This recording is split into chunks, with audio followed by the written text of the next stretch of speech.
The owner of the pink dress. The first time I saw the dead girl in the forest, I was 6 years old. I was playing in the forest and running behind the trees, in a dark, damp place where the sunlight does not reach well.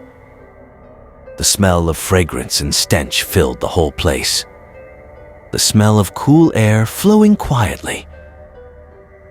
Birds fly, squirrels play, and everything was fine, and suddenly, I saw her.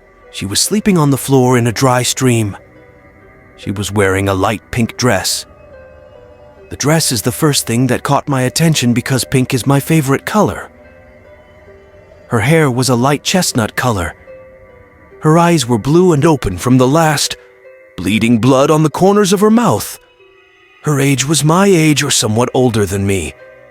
I remember very well the first time I saw her. I was not afraid. At the beginning, the thing is, in the end, I was a child, and I didn't realize the enormity of it. I was too curious and too naive to be aware of the seriousness of it. I got down on my knees next to her and I was looking at her. I didn't care about my clothes that got dirty. I whispered to her, Azik. I heard a powerful and evil voice, an empty voice with no feelings, closer to the voice of an old witch coming from the voice of a class at the same age. She was telling me harshly, "You shouldn't be here." My heart would have stopped at that time from fear. My body was trembling very much, and I was shocked. Her eyes were fixed, and there was no life in her, and her lips did not move. The voice comes from everywhere, but I'm sure it's her voice. "Get out of here." I was scared. Then I was sure I was scared. I ran fast, and I was terrified. When I got home, I told my father, and I was crying about something I saw. My father took his gun and went to the forest looking for himself.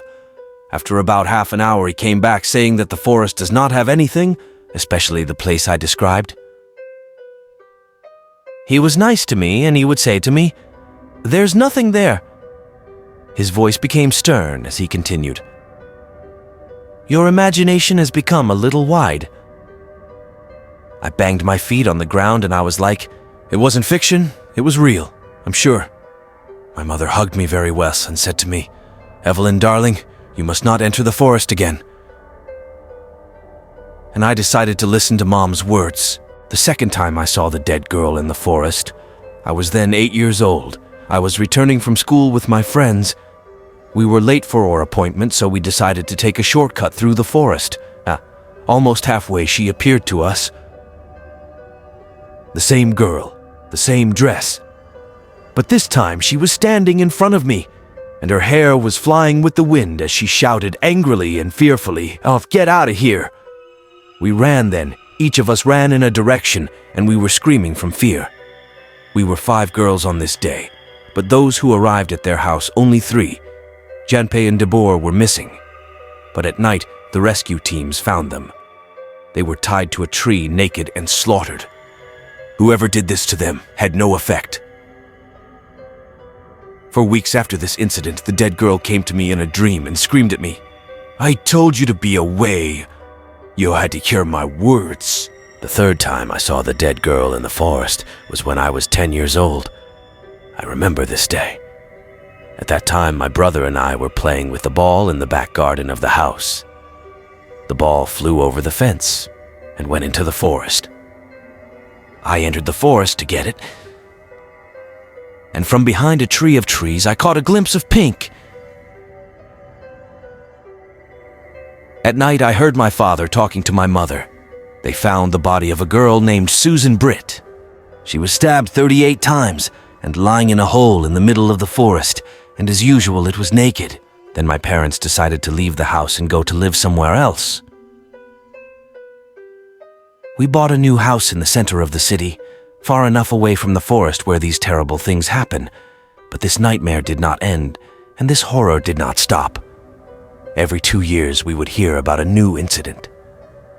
A girl or two find their bodies in the forest. The killer is unknown and has no trace that he is like a ghost. The police suspected the villagers all, until they sent us for questioning, and in the end, they did not find any evidence. The fourth time I saw this dead girl in the forest, I was 16 years old. I was visiting one of my friends and it was late. My boyfriend called me and broke up with me on the phone and raped me. I started crying and I was running in the dark. Suddenly, from the midst of my tears, I realized that I was in the forest at night alone. She was waiting for me, standing in the middle of the forest, invisible because of the darkness. But the moonlight was making me see her. Her skin was pale. Her eyes were full of anger, screaming at me with fear. Run! I wanted to escape, but the fear was paralyzing my feet. And before I understood anything, I saw it. A strong-built masked man, only his eyes showed anger and madness, grabbed me by the hand hard before I moved. He was very strong. I couldn't resist. I couldn't escape. I couldn't scream. I was scared. He held my breath as he dragged me towards the forest, a dark place. Even the moonlight does not reach it well. I slept on my stomach, and with a very heavy stone he broke my back.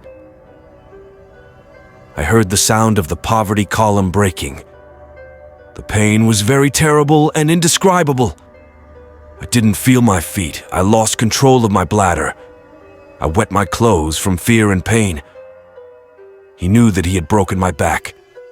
He knew that I had become paralyzed and lost control of my lower halves. He hit me in my body hard. The blood burst from between the lips. My ribs were breaking from too much beating. I closed my eyes and I could not resist.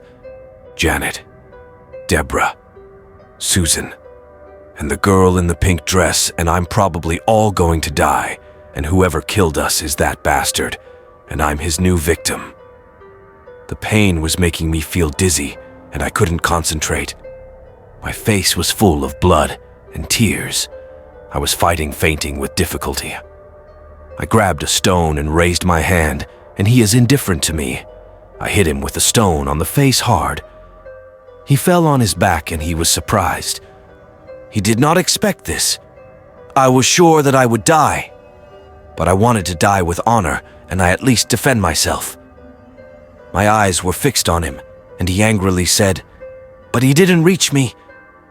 Suddenly she appeared out of the middle of the darkness, holding a heavy tree branch.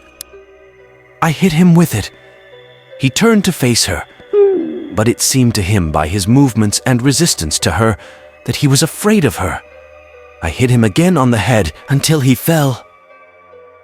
I don't know if he fainted or died, but he fell motionless. After what happened, I let the branch fall to the ground, looking at me and crying. I whispered in a weak voice, "Salvation is all over," and then disappeared completely.